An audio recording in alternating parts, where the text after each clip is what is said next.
ചങ്ങാതി മാനസിക കാർമേഘം കണ്ടില്ലേ? നെന്മണി കൊത്തി സൂക്ഷിക്കാം, മഴ പെയ്യുമ്പോൾ പിന്നിടാം. നമ്മുടെ നെന്മണി എന്തിനാണ് എടുത്ത് സൂക്ഷിച്ച് വയ്ക്കുന്നത്? മഴയാകുമ്പോൾ കാക്കകളും ഈ കിളിയൊക്കെ ഒന്നും പറക്കാൻ പറ്റില്ലല്ലോ. അപ്പം ഇവരാഹാരം എന്ത് ചെയ്യും? സൂക്ഷിച്ച കൂട്ടിനകത്ത് വച്ചിരിക്കും ഇല്ലേ? എന്നിട്ട് അവിടെ നിന്നാണ് അവർ കഴിക്കുന്നത്. മിന്നാരി അത് കേട്ട് ചിന്നത്തത്തയോട് പറഞ്ഞു, പാടത്ത് വന്നാൽ എൻ്റെ ദേഹത്ത് പൊടിയാകും, എൻ്റെ ചന്തം പോകും, ഞാനില്ല. പാവം ചിന്നത്തത്ത അത് കേട്ട് ഒറ്റയ്ക്ക് പറന്നുപോയി. മിന്നാരി തത്ത കൊക്കും തൂവലുമൊക്കെ മിനുക്കി കൂട്ടിൽ തന്നെ ഇരുന്നു. മഴ തുടങ്ങി. കിളികളെല്ലാം കൂടുവിട്ടു. പുറത്തേക്ക് പോകാതെ കൂട്ടിനുള്ളിൽ തന്നെ ആരായിരുന്നത്? പുറത്തിറങ്ങാതെ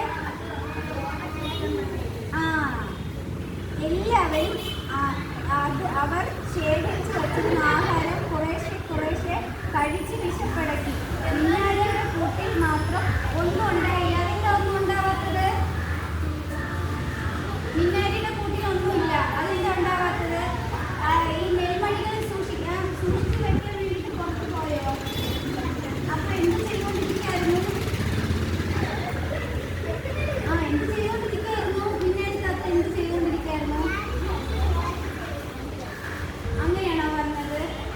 എൻ്റെ തൂവലിനെല്ലാം ശരിയാകും, അതുകൊണ്ട് ഞാൻ വരുന്നില്ല എന്ന് ആരുടെ പറഞ്ഞേ? വേറൊരു തത്തയെടുത്ത് പറഞ്ഞു ഇല്ലേ? മറന്നുപോയോ? അപ്പോൾ കൂട്ടിനകത്ത് മിന്നാരിയുടെ കൂട്ടിനകത്ത് ആഹാരമൊന്നുമില്ല. കൂട്ടിൽ ആഹാരമൊന്നും ഇല്ലായിരുന്നപ്പോൾ അവൾ മറ്റു തത്തകളോട് ഇത്തിരി നെൽമണി തരുമോ എന്ന് ചോദിച്ചു.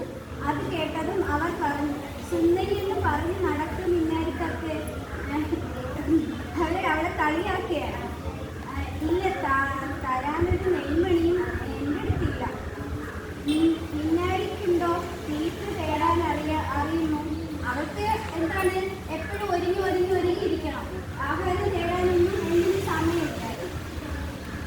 കൂട്ടിൽ തന്നെ വിശന്നിരിക്കാൻ തുടങ്ങി. ക്ഷീണിച്ച് മയങ്ങിയ മിന്നാരിയുടെ കൂട്ടിലേക്ക് കാക്കച്ചി കുറേ പഴങ്ങളുമായി വരുന്നു. കാക്കച്ചിയാണ് വന്നത്. കാക്കച്ചിയെ കണ്ടോ? കാക്ക. ഈ കാക്ക ആർക്കും ഇഷ്ടമില്ലായിരുന്നത്?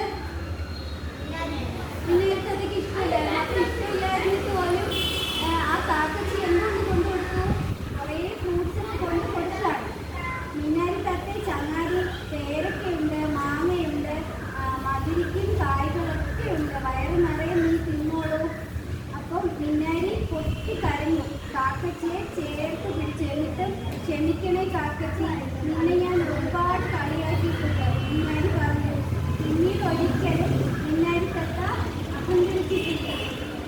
എന്താ നിങ്ങൾക്ക് മനസ്സിലായത്?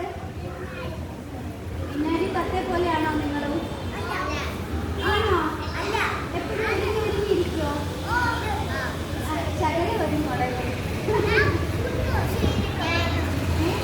അച്ഛനമ്മ പറയുന്നത് കേൾക്കാതെ അവരെ ഇഷ്ടത്തിനൊന്നും പറയുന്നത് കേൾക്കാതെ ഇങ്ങനെ നടക്കുമോ? അങ്ങനെ നടക്കുമ്പോൾ എങ്ങനെ ഏതുപോലെ ഇരിക്കും? മിന്നാരി തത്തയെ പോലെ കഷ്ടപ്പെട്ട് ഇങ്ങനെ ഇരിക്കും. അപ്പോൾ വേറെ ആരെങ്കിലും സഹായത്തിനായിട്ട് വരും. എൻ്റെ ആവശ്യം ഉണ്ടാവും. നമ്മൾ ചെയ്യേണ്ട കാര്യം നമ്മൾ കൃത്യമായിട്ട് ചെയ്തു കഴിഞ്ഞാൽ എന്തായിരിക്കും? നമ്മുടെ